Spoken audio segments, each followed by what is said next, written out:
Mabilisang balitaan, komprehensibo at totoo sa loob ng 1 minuto. Simula na ang Diskurso Tidbits. Leandro Leviste dodonate daw ang matatanggap na 110 million pesos sa mga biktima ng baha.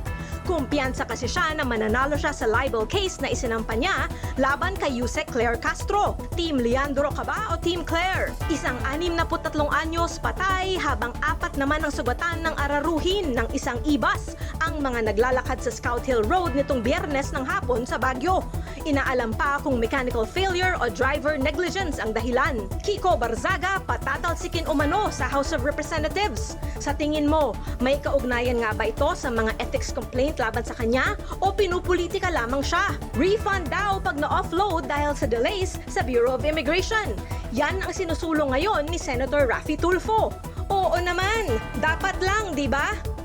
Balitang mabilis, komprehensibo at totoo. Yan ang Diskurso Tidbits.